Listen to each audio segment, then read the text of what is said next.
Hi, everybody. I'm here with James Gardner, and we're talking about game-changing talent. We talked last week about the concept of companies need to focus on talent density because, ironically, although they are sometimes downsizing at this point, actually the people they want to hire have got to be able to do more than ever. But we regularly hear the concept that companies want to hire game-changing talent.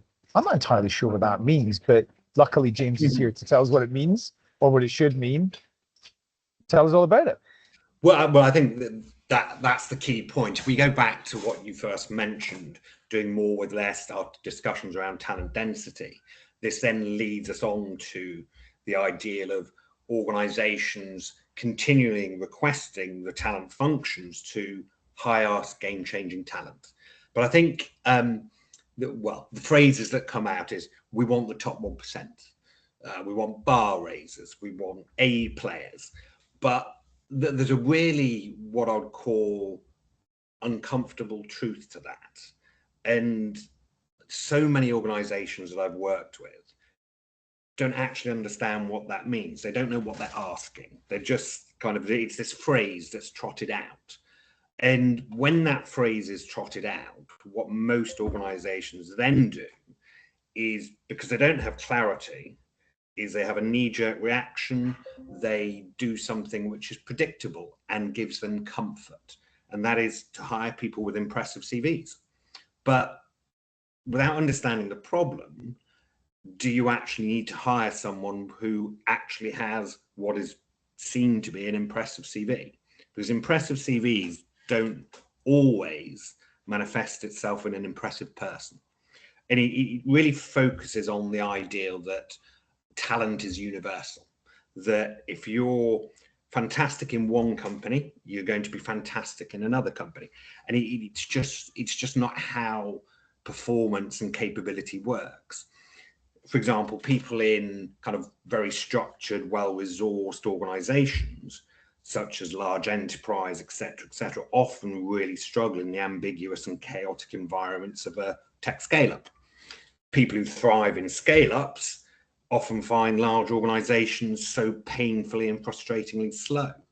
So if you're not matched to the organization, and the organization doesn't have the clarity of what they understand to be game-changing, then there is a misbalance and there's a kind of a non-connection between those two aspirations. I mean, if we think about really innovative individuals, how often are innovative individuals fantastic in highly operational roles? That doesn't really happen because they don't have that attention to detail.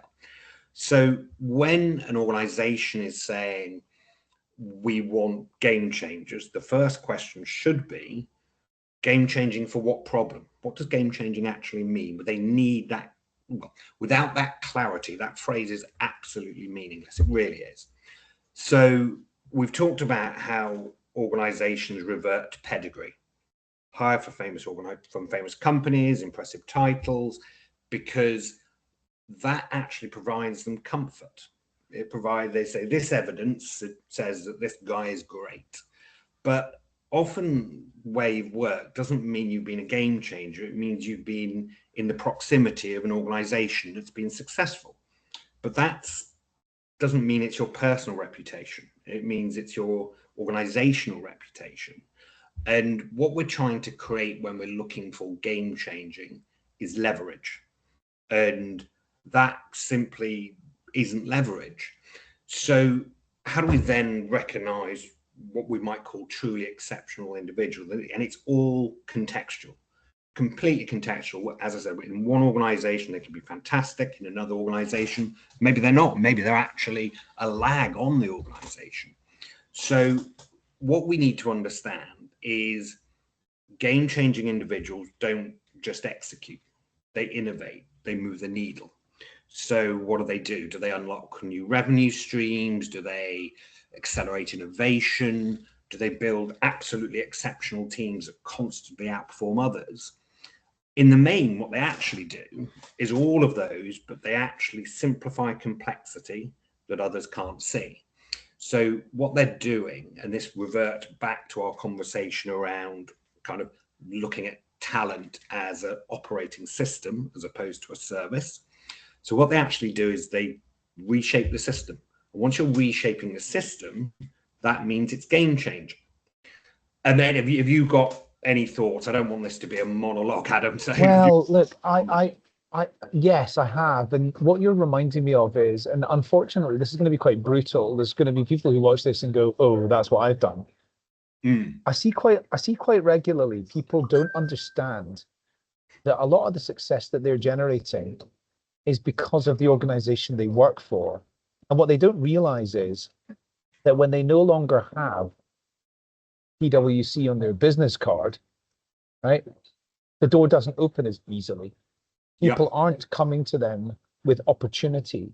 Like, if you've got a prestige employer behind you, then the way that it unlocks doors is really different. So if you go from there to a lesser known brand or a no brand organization, or you go out to be a consultant and you don't have that kudos, like that is an automatic door opener, then hang on a second. The world's not entirely what I thought it was. And it's not all about me. It's actually about, who I was working for. And this is kind of brutal what I'm saying here, but people need to really understand that. Yeah, well, I mean, I think that's absolutely true. I mean, it reverts back to, let's call it the hiring process for organizations. As we've just spoken about, it's kind of, you've got a certain prestige organization you've worked for, but have you actually just been part of that system, be on the treadmill, working through it? And as a result, the implication is those successes have derived from your input, when actually it's just a product of the environment.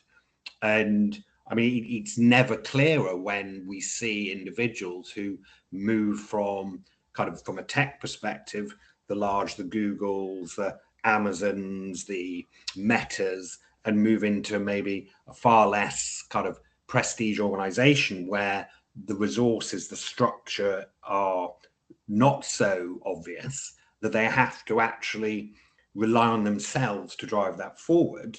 And we see the issues that come from that. And sadly, I think there's been a lot of stars where their light has diminished from making that move, and also from being put in maybe into a contextual environment that's not suitable for them.